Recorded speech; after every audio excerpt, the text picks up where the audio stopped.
ಈ ಎಸ್ಐಆರ್ ಕಾಂಗ್ರೆಸ್ ಬಿಜೆಪಿಯ ನಡುವೆ ಸಂಗ್ರಾಮ ಸೃಷ್ಟಿ ಮಾಡಿದೆ.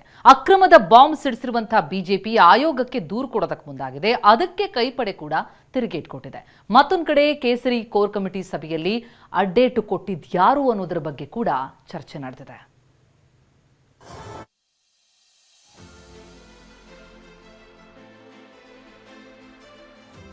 ಎಸ್ಐಆರ್ ವೇಳೆ ರೂಲ್ಸ್ ಬ್ರೇಕ್, ಭುಗಿಲೆದ್ದ ರಾಜಕೀಯ ಸಮರ.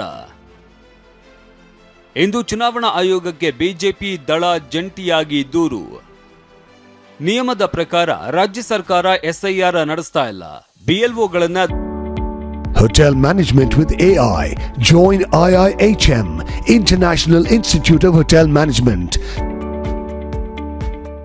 ದುರ್ಬಳಕೆ ಮಾಡಿಕೊಳ್ಳಲಾಗ್ತಾ ಇದೆ. ಮನೆ ಮನೆಗೆ ಭೇಟಿ ನೀಡದೆ ಒಂದೇ ಸ್ಥಳದಲ್ಲಿ ಕುಳಿತು ಗಣತಿ ನಡೆಸ್ತಾ ಇದ್ದಾರೆ ಎಂಬ ಗಂಭೀರ ದೂರುಗಳು ಕೇಳಿ ಬಂದಿವೆ. ಇದೇ ವಿಚಾರ ಮುಂದಿಟ್ಟುಕೊಂಡು ಬಿಜೆಪಿ ಜೆಡಿಎಸ್ ಸಮರ ಸಾರಿದೆ. ಕೇಂದ್ರ ಸಚಿವರಾದ ಎಚ್.ಡಿ. ಕುಮಾರಸ್ವಾಮಿ, ಪ್ರಹ್ಲಾದ್ ಜೋಶಿ ನೇತೃತ್ವದಲ್ಲಿ ಇವತ್ತು ಬೆಳಗ್ಗೆ 10:30ಕ್ಕೆ ಚುನಾವಣಾ ಆಯೋಗಕ್ಕೆ ದೂರು ಸಲ್ಲಿಸಲಾಗುತ್ತೆ.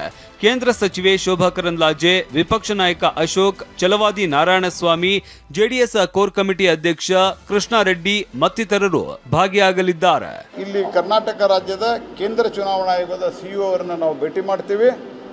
ಇದರ ಬಗ್ಗೆ ನಾವು ಅವರಿಗೆ ಕಂಪ್ಲೇಂಟನ್ನು ಕೊಡ್ತೀವಿ. ತಕ್ಷಣ ಅವರು ಇದರ ಬಗ್ಗೆ ಕಾರ್ಯತತ್ಪರರಾಗಿ ಕ್ರಮ ತೆಗೆದುಕೊಳ್ಳುತ್ತಾರಂತ ನಂಬಿಕೆ ಇದೆ.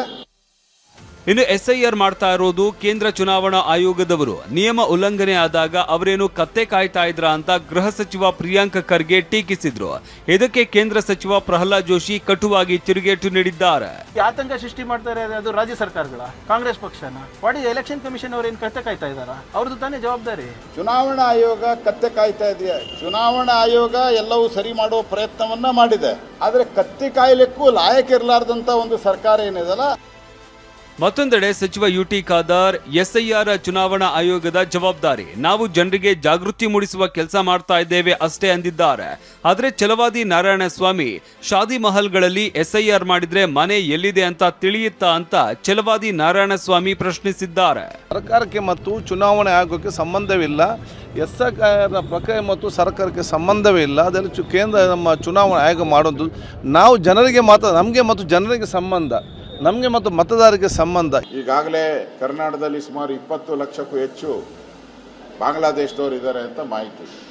ಅವರೆಲ್ಲ ಒಂದ್ಸರಿ ಎನ್ರೋಲ್ ಔಟ್ರೆ ಇನ್ ಲೈಫ್ ಲಾಂಗ್ ಅವರು ಕರ್ನಾಟಕದ ಸಿಟಿಸನ್ ಆಗ್ತಾರೆ. ಅವರಿಗೆ ರೇಷನ್ ಕಾರ್ಡು, ಹೆಲ್ತ್ ಕಾರ್ಡು ಎಲ್ಲ ಸಿಕ್ಕಿದ್ರೆ ನಮ್ಮ ರಾಜ್ಯದ ಹಣ ಲೂಟಿ ಆಗ್ತೈತೆ, ದೇಶದ ಹಣ ಲೂಟಿ ಆಗ್ತೈತೆ. ಅದಕ್ಕೆ ಯಾವುದೇ ಕಾರಣಕ್ಕೂ ಅವ್ರಿಗೆ ಅವಕಾಶವನ್ನು ಕೊಡಬಾರ್ದು. ನೀವು ಶಾದಿ ಮಹಲಲ್ಲಿ ಅಥವಾ ಮಸೀದಿಗಳಲ್ಲಿ ಕುಳಿತು ಮಾಡಿದ್ರೆ ಅವ್ರು ಯಾವ ಊರು, ಯಾವ ಮನೆ ಅಥವಾ ಯಾವ ಊರಿನವರು, ಇದನ್ನು ಎಲ್ಲಿಗ ಕಂಡುಹಿಡಿಯೋದು ಹೇಗೆ ಅಧಿಕಾರಿಗಳು?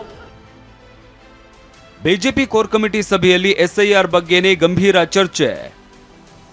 ಬೆಂಗಳೂರಿನಲ್ಲಿ ನಿನ್ನೆ ರಾಜ್ಯ ಬಿಜೆಪಿ ಕೋರ್ ಕಮಿಟಿ ಸಭೆ ನಡೆಯಿತು. ಎಸ್ಐಆರ್ ಪ್ರಕ್ರಿಯೆ ಬಗ್ಗೆಯೇ ಗಂಭೀರ ಚರ್ಚೆಯಾಗಿದೆ. ರಾಜ್ಯ ಸರ್ಕಾರ ಅಧಿಕಾರಿಗಳನ್ನ ಬಳಸಿಕೊಂಡು ವ್ಯವಸ್ಥೆ ಹಾಳು ಮಾಡ್ತಾ ಇದೆ.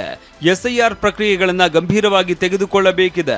ಎಸ್ಐಆರ್ ಪ್ರಕ್ರಿಯೆಯಲ್ಲಿ ಬಿಜೆಪಿ ಕಾರ್ಯಕರ್ತರು ತೊಡಗಿಸಿಕೊಳ್ಳಬೇಕು ಎಂದು ಸಭೆಯಲ್ಲಿ ಸೂಚನೆ ನೀಡಲಾಗಿದೆ.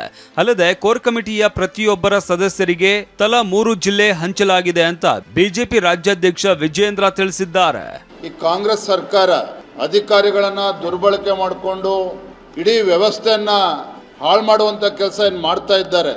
ಇದನ್ನು ನಾವು ಇನ್ನೂ ಹೆಚ್ಚು ಗಂಭೀರವಾಗಿ ತೆಗೆದುಕೊಳ್ಬೇಕು. ಎಸ್ಐಆರ್ ರಾಜ್ಯದಲ್ಲಿ ವ್ಯವಸ್ಥಿತವಾಗಿ ಆಗಬೇಕು. ನಮ್ಮ ಕಾರ್ಯಕರ್ತರು ಕೂಡ ಇನ್ನೂ ಹೆಚ್ಚು ಸಕ್ರಿಯವಾಗಿ ತೊಡಗಿಸ್ಕೊಳ್ಬೇಕು ಅನ್ನೋದನ್ನು ಭಾಳಷ್ಟು ಚರ್ಚೆಗಳಾದವು. ಪ್ರತಿಯೊಬ್ಬ ಕೋರ್ ಕಮಿಟಿ ಸದಸ್ಯರೇನಿದ್ದಾರೆ ಅವ್ರಿಗೊಂದೊಂದು ವಿಭಾಗವನ್ನು ನಾವು ಹಂಚಿದ್ದೇವೆ. ಒಂದೊಂದು ಡಿವಿಷನ್ಗಳು, ಅಂದರೆ 3 ಜಿಲ್ಲೆಗಳು ಬರ್ತದೆ. ಆ ಜಿಲ್ಲೆಗಳಿಗೆ ನಮ್ಮ ಕೋರ್ ಕಮಿಟಿ ಸದಸ್ಯರು ಪ್ರವಾಸ ಮಾಡಬೇಕು. ಅಲ್ಲೆಲ್ಲ ಶಾಸಕರು, ಮಾಜಿ ಶಾಸಕರು, ನಮ್ಮೆಲ್ಲ ಕಾರ್ಯಕರ್ತನ ಭೇಟಿ ಮಾಡಿ ಇನ್ನೂ ಚುರುಕಾಗಿ ಇದನ್ನು ಕೈಗೆತ್ತಿಕೊಳ್ಬೇಕು, ಅದಕ್ಕೆ ಪ್ರವಾಸ ಮಾಡಬೇಕು ಅನ್ನೋ ನಿರ್ಧಾರವೂ ಕೂಡ ಆಗಿದೆ. ಒಟ್ಟಾರೆ ಎಸ್ಐಆರ್ ವಿಚಾರವಾಗಿ ಏರ್ಪಟ್ಟಿರುವ ರಾಜಕೀಯ ಸಮರ ಇವತ್ತು ಚುನಾವಣಾ ಆಯೋಗ ಅಂಗಳಕ್ಕೆ ತಲುಪಲಿದೆ. ಕೇಂದ್ರ ಚುನಾವಣಾ ಆಯೋಗದತ್ತ ಎಲ್ಲರ ಚಿತ್ತ ನೆಟ್ಟಿದೆ. Bureau report, TV9.